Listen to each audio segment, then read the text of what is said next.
नमस्कार। आज के इस खास विश्लेषण में हम बाजार में मची उस भारी उथल-पुथल को डिकोड करने वाले हैं जिसने आजकल हर किसी का ध्यान खींचा हुआ है।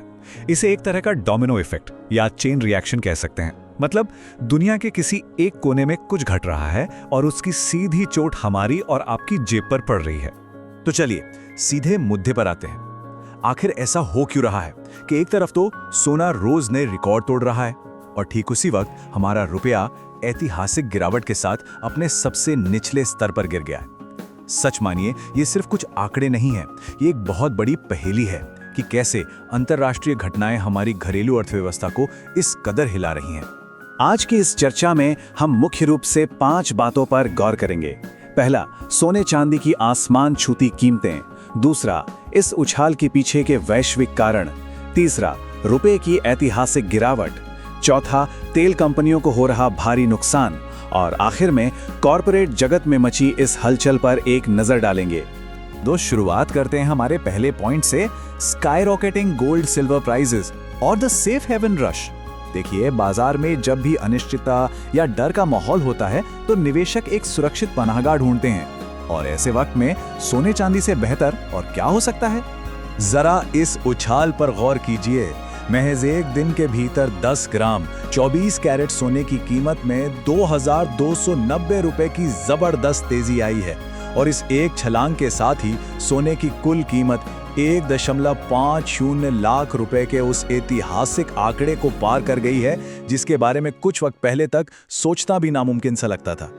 और बात सिर्फ सोने तक ही सीमित नहीं है, चांदी भी बिल्कुल इसी विस्फोटक रफ्तार से भाग रही है।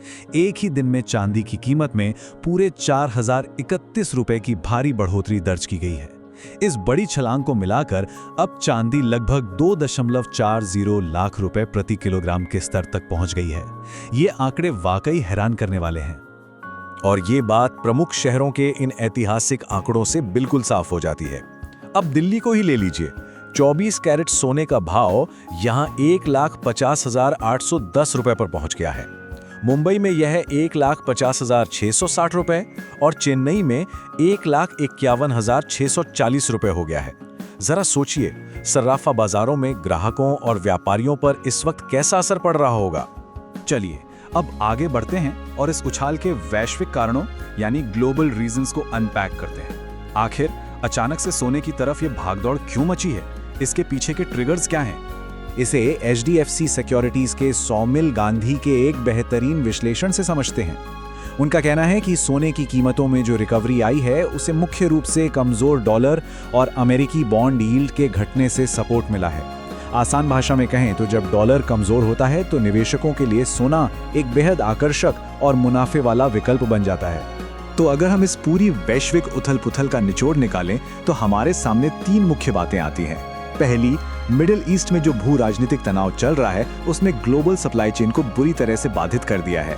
दूसरी बात, अमेरिकी फेडरल रिजर्व का अपनी ब्याज दरों को जस का तस रखना। और तीसरी सबसे बड़ी वजह है विदेशी निवेशकों या कहें FBI द्वारा की जा रही भारी बिकवाली। ये तीनों ट्रिगर्स मिलकर हमारी स्थानीय अर्थव्यवस्था में एक जबरदस्त चेन रिएक्शन पैदा कर रहे हैं।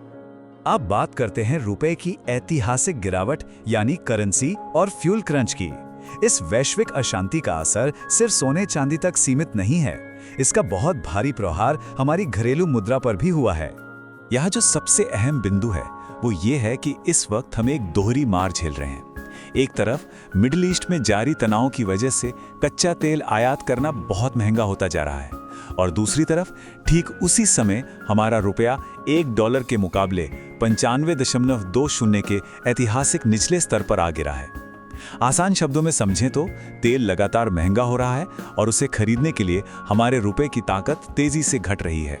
और जाहिर सी बात है, इसका सीधा असर हमारी तेल कंपनियों पर पड़ रहा है। एकरा के आंकड़े स्थिति को बिल्कुल साफ कर देते हैं। क्योंकि रिटेल फ्यूल के दाम अभी तक बढ़ाए नहीं गए हैं, इसलिए हमारी घरेलू तेल कंपनियां एक बहुत भारी लेकिन अदृश्य आर्थिक बोझ चुपचाप सह रही हैं। जरा सोचिए, पेट्रोल पर प्रति लीटर 14 रुपए और डीजल पर 18 रुपए का नुकसान। ये साफ तौर पर दिखाता है कि तेल कंपनियों की बैलेंस शीट पर इस वक्त कितना भारी दबाव बन रहा है।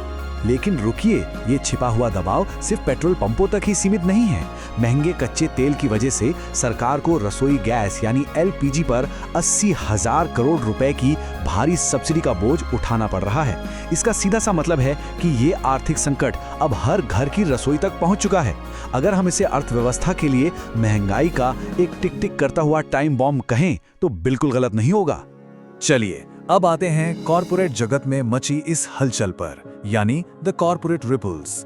आइए देखते हैं कि इन उथल-पुथल भरे हालातों का असर हमारे घरेलू कॉरपोरेट जगत पर कैसे पड़ रहा है। अब यहाँ जो बात सामने आती है वो बहुत ही दिलचस्प है। एक तरह का विरोधाभास या पैराडॉक्स कह सकते हैं इसे। अडानी एंटरप्राइज के चौथी तिमाही के नतीजों को ही देख लीजिए। एक तरफ तो उनका वार्षिक राजस्व 20% के उछाल के साथ 32,439 करोड़ रुपए पर पहुंच गया है, लेकिन वहीं दूसरी तरफ उन्हें 221 करोड़ रुपए का एक चौंकाने वाला शुद्ध घाटा भी हुआ है। और इसके बावजूद कंपनी के बोर्ड ने प्रति शेयर 1.30 रुपए के डिविडेंड की सिफारिश की है ना ये अपने आप में हैरान करने वाला। ये वित्तीय विरोधाभास आज के बाजार की जटिलता को बखूबी दर्शाता है। इसी के साथ कॉरपोरेट दुनिया से जुड़ी एक और बड़ी खबर सुप्रीम कोर्ट से आई है। यहाँ अनिल अंबानी से जुड़े 40,000 करोड़ रुपए के लोन फ्रॉड मामले पर काफी बहस देखने को मिली। एक तरफ याचिकाकर्ता ने ये कड़ा सवाल उठाया कि जब सेबी ने मास्टरमाइंड का नाम बता दिया है तो अब तक गिरफ्तारी क्यों नहीं हुई। वहीं दूसरी ओर प्रवर्तन निदेशालय या कहें ईडी ने अदालत में बिल्कुल स्पष्ट कर दिया कि जांच एजेंसियां किसी की गिरफ्तारी की समय सीमा समझाने के लिए बाध्य नहीं है।